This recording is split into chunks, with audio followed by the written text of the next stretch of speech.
Hola, bienvenidos. En esta ocasión vamos a continuar hablando de este libro maravilloso que se titula Filosofía Occidental y Pensamiento Indígena, de la pluma de tres grandes autores zacatecanos, filósofos, antropólogos, Leobardo Villegas Mariscal, Nelson Guzmán Robledo y Sergio Espinosa Proa.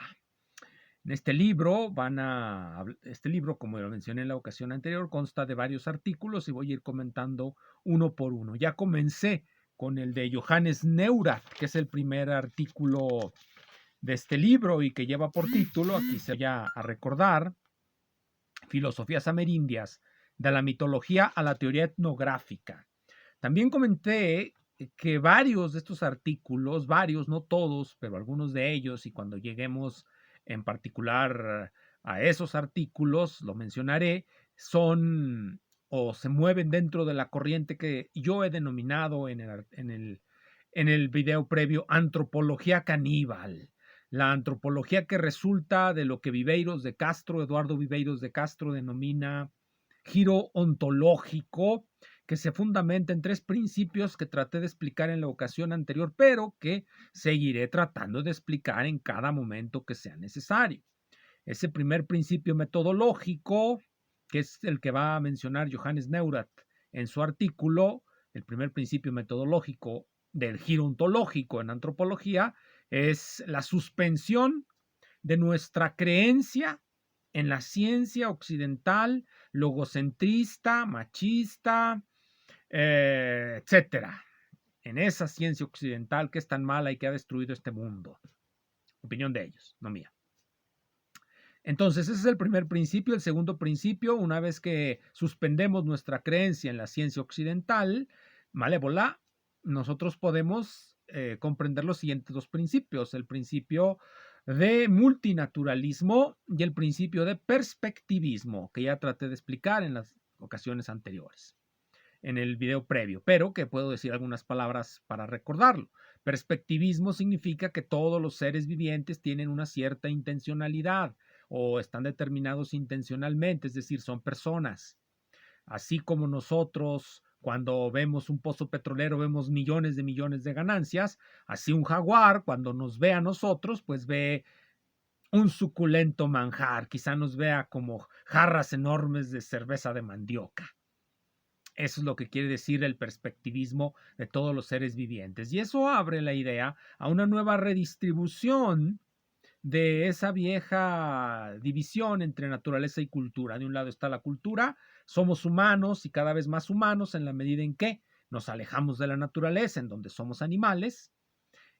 En esta nueva distribución, todo mundo, todos los seres vivientes comparten la cultura y se mueven en una multitud de naturalezas, muchas naturalezas, un conjunto amplísimo de naturalezas, naturalezas en las que, por supuesto, podemos convertirnos en animales y hablar con las plantas, etcétera. También mencioné que con esto queda vindicado el viejo Carlos Castaneda, ese hombre que recorrió e hizo el trayecto que todos estos antropólogos supongo sueñan con realizar, que es el de realmente volverse nahuales, maracames, brujos, chamanes, etcétera. Ser aquellos que logran tener la posibilidad de, por utilizar una frase de Deleuze, y aquí es donde voy a comenzar, devenir animales, oponerse a lo que se denomina la metafísica de la trascendencia para moverse en la plena inmanencia de sus cuerpos que al devenir animales, a través de esa memoria que nos dan los órganos, teorías de Deleuze, que nos dan los órganos, nosotros podemos entrar en ese territorio, o más bien en esa desterritorialización de la metafísica de la trascendencia que él identifica con la iglesia cristiana, con la creencia en un transmundo, la idea de que existe un Dios fuera del mundo y que se hizo hombre, por poner el ejemplo que tanto gusta a muchos, la creencia en que somos o debemos de ser, por recordar aquel libro de Tomás de Kempis, imitaciones de Cristo, y lo más que podemos llegar a hacer es malas imitaciones de Cristo. Eso sería una metafísica de la trascendencia. La metafísica de la inmanencia es nuestro devenir animales, transformarnos en animales. que es lo que supongo los teóricos del giro ontológico en antropología más le envidian a Carlos Castaneda, que él sí logró llegar a ser chamán. Él sí abandonó las categorías de la metafísica de la trascendencia para plegarse completamente a la metafísica de la inmanencia, de sus órganos, de su devenir animal. Por eso volaba como cuervo después de haber hablado con las plantas. Bien, más o menos esa es la idea. ¿Y por qué aparece Deleuze? Bien, si ustedes abren el libro de Viveiros de Castro, ese libro que parece que es el libro fundacional, en la ocasión anterior mencioné un artículo, un solo artículo, ¿Quién le teme al lobo ontológico? Ese es un artículo, pero el libro fundacional de Viveiros de Castro, me parece, es Metafísicas Caníbales. Y lo primero que nos va a decir en ese libro, así de entrada, es que ese es un libro que está inspirado en Deleuze y que debió haberse llamado El Antinarciso, así como el libro de Deleuze y Guattari se tituló El Antiedipo, una crítica a los conceptos centrales del psicoanálisis, una crítica al complejo de Edipo, no concebido como algo necesario dentro de la configuración y constitución del psiquismo. Eso es lo que nos van a, bueno, en resumen, un resumen malo, lo reconozco, pero bueno, más o menos eso es una crítica que van a hacer al psicoanálisis, entre otras muchas cosas de las que van a hablar en el Antiedipo. Las metafísicas caníbales, que se quiere ver a sí mismo, el autor, como el que nunca llegó a escribir el Antiedipo, el Antinarciso, porque la antropología viene a ser esa ciencia del reflejo de nuestras, por decir nuevamente con Deleuze, de nuestras sumisiones a las metafísicas de la trascendencia, en este caso del Estado-nación. Eso es lo que el antropólogo usualmente era. Alguien que veía al otro como su doble atrasado, su doble que todavía debía llegar a ser lo que el antropólogo ya era. Para eso, bueno, aquí tengo, para ilustrar eso, lo que no le gusta a todos estos antropólogos del giro ontológico, perdón. Tengo aquí este librito, este es un librito que supongo que todos los antropólogos leyeron alguna vez, se llama Método en la Antropología Social, de un antropólogo muy conocido, Radcliffe Brown.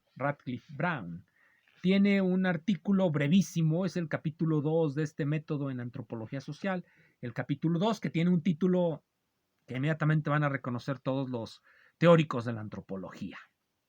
El título es, aquí lo voy a leer, Interpretaciones históricas y funcionales de la cultura en relación a la aplicación práctica de la antropología al control de los pueblos nativos. Según Radcliffe Brown, la antropología es útil, no es una mera diversión ociosa de aspirantes a maracames, de aspirantes a chamanes, de aspirantes a devenires animales, no es una mera ociosidad de ellos, lo dice explícitamente. La antropología es una manera de administrar racionalmente las colonias, en este caso las colonias inglesas. Supongo que quienes no saben dirán que es igual en las colonias inglesas que en las colonias españolas, pero no es cierto, no es lo mismo. No pueden extrapolar el estilo de colonización inglesa al estilo de colonización hispánica, son completamente diferentes, pero pues esa es otra discusión. Aquí voy a referirme, cuando me refiero al modelo del espejo del que habla Viveiros de Castro, al modelo del narciso antropológico al que quiere oponerse Viveiros de Castro y del que es una crítica a sus antropologías caníbales, sus metafísicas caníbales, perdón, del que es una crítica ese libro, me voy a referir únicamente al modelo de colonización de los anglosajones, del que nos da una perfecta idea Radcliffe Brown. Aquí lo voy a leer. La antropología se ha establecido gradualmente como el estudio, como un estudio, se ha revelado gradualmente como un estudio de valor práctico inmediato en conexión con la administración y educación de los pueblos atrasados. El reconocimiento de este hecho es responsable por mucho de los desarrollos recientes en la antropología en el Imperio Británico. Se han colocado gobiernos de antropólogos en Ashanti, Nigeria, Papúa y los territorios de Nueva Guinea, es decir, todo lo que fue el imperio colonial británico. Se han colocado antropólogos para que administren los territorios y ese es el valor inmediato de la antropología. Pero la antropología, y aquí nos vamos al título que nos da Radcliffe Brown, la antropología consiste también en una explicación de esos pueblos atrasados. Y esa explicación tiene dos vías, de acuerdo a Radcliffe Brown. Y aquí va a terminar nuestro interés en Radcliffe Brown. ¿Cuáles son esas dos vías explicativas que hacen de la antropología no solamente un instrumento de administración y educación de los pueblos atrasados? Nótese que Radcliffe Brown no entra dentro de la metodología del giro ontológico en antropología. Él sí les llama así directamente pueblos atrasados y que están bien administrados por los antropólogos del Imperio Británico. Ya. Entonces él es precisamente uno de los blancos de ataque, ese estilo de antropología es uno de los blancos de ataque de la antropología caníbal. Ese es el blanco hacia el que va Johannes Neurath en este artículo, el primer artículo de este libro que ya he comentado en la ocasión anterior y que sigo comentando ahora. Bien, esos dos métodos que hacen de la explicación antropológica una ciencia son el método histórico, que es de muy difícil aplicación a los pueblos atrasados porque pues sencillamente no tienen registros en papel, tienen registros en su memoria. Nos cuentan cuentos o le cuentan cuentos al antropólogo. Después de que el antropólogo a su informante le da algo de interés para ese pueblo, es aquí donde nosotros nos damos cuenta que mucho de la antropología abre y allá en el camino para los métodos clientelares de la política moderna.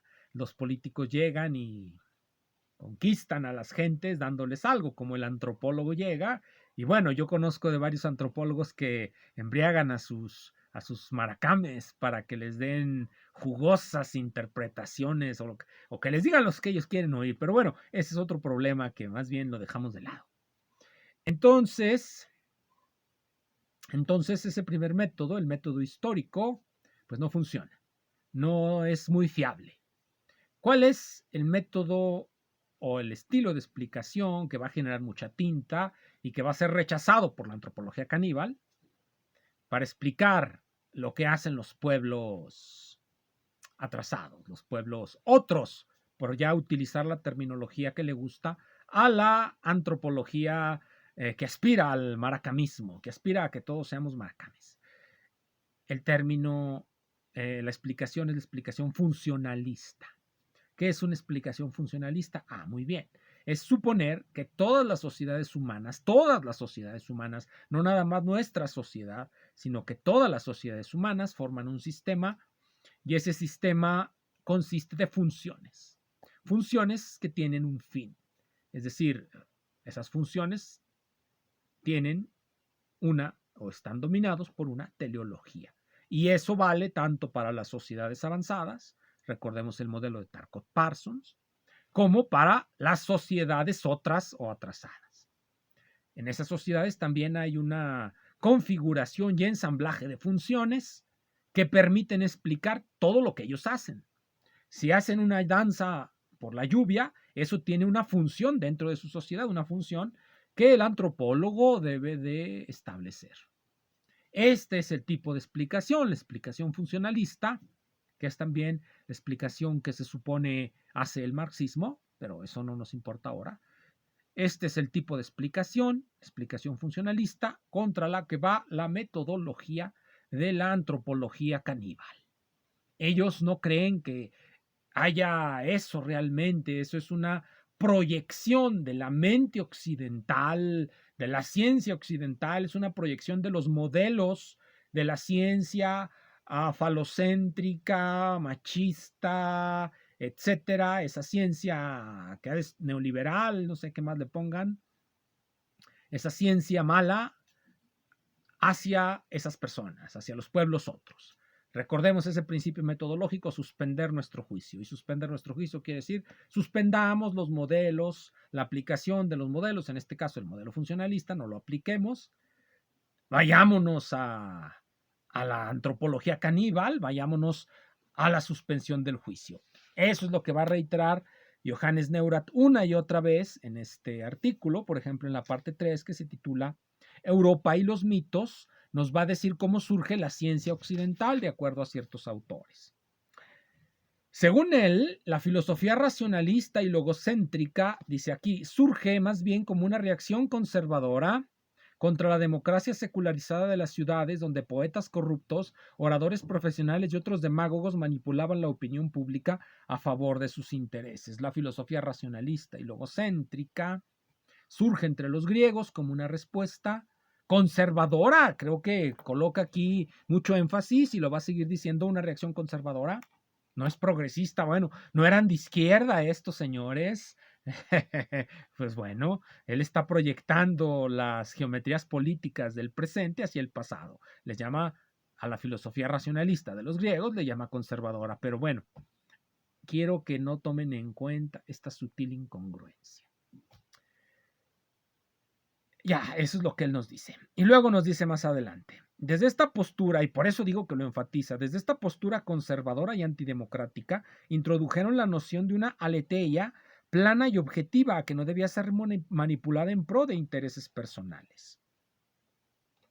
Claramente, nos dice más adelante, en discursos antropológicos sobre el mito se expresa la idea eurologocentrista que entre los no occidentales predominan ideas que pueden ser muy interesantes, pero en el fondo son falsas. En particular, las explicaciones que dan de su misma sociedad, desde la perspectiva de la explicación funcionalista, son pues falsas. Las explicaciones que el antropólogo escucha de por qué se hace tal o cual ritual desde la perspectiva de la explicación funcionalista son necesariamente falsas, a menos, claro está, que los pueblos otros hayan desarrollado ese mismo modelo de explicación que es el que corresponde a la filosofía racionalista, logocentrista, falocentrista, machista, racista, clasista, todo lo que les guste. Y por lo tanto estamos imponiendo, así como Johannes Neurath impone en el pasado la geometría política del presente, también el antropólogo, que no es antropólogo caníbal, impone un modelo de explicación sobre los pueblos otros. No hay que hacerlo. Hay que seguir el primer principio metodológico, suspender el juicio. Y una vez que suspendemos el juicio, adoptar plenamente el perspectivismo. El perspectivismo y el multinaturalismo. Eso es lo que nos va a decir, en resumen, Johannes Neurath. Bien, la última parte de su artículo, en la parte 4, nos va a decir lo siguiente. Se expresa una desconfianza a todas las construcciones simbólicas o significados ideológicamente cargados que clasifican la realidad en pares de oposición que reproducen el dualismo metafísico, cuerpo-alma, materia-espíritu, naturaleza-cultura. Quiero que noten su ataque frontal cuando dice cuerpo-alma, pues el alma necesariamente está más allá de este mundo. Lo mismo el espíritu y la cultura, son cosas que están, lo sabemos desde el idealismo alemán, son cosas que están pues fuera de este mundo, son trascendentes, es parte de la metafísica de la trascendencia que no debemos aplicar, debemos ir hacia una metafísica de la inmanencia, es decir, debemos dejar de imponer ese tipo de modelos del idealismo alemán para empezar a aplicar los modelos. Qué raro, como lo dije desde el principio, para empezar a aplicar los modelos de corte francés, en este caso Deleuze y Guattari, en este caso aplicar el antiedipo y las 1000 mesetas, que es la parte 2 de el antiedipo. En este contexto se cuestiona también la idea de la representación ritual y mitológica que implica otorgarse el derecho a juzgar las prácticas ajenas como irracionales o meramente simbólicas. Incluso Marx y su teoría del fetichismo de la mercancía no se salvó de esta crítica. Bien, hasta ahí este primer artículo de Johannes Neurath, que más bien es como que una exposición de los principios básicos de la antropología caníbal. Quiero recordar nada más que en este libro, ya para ir cerrando este segundo video, de Deleuze y Guattari, que se titula 1000 mesetas, Plateus, 1000 mesetas, lo traducen en español.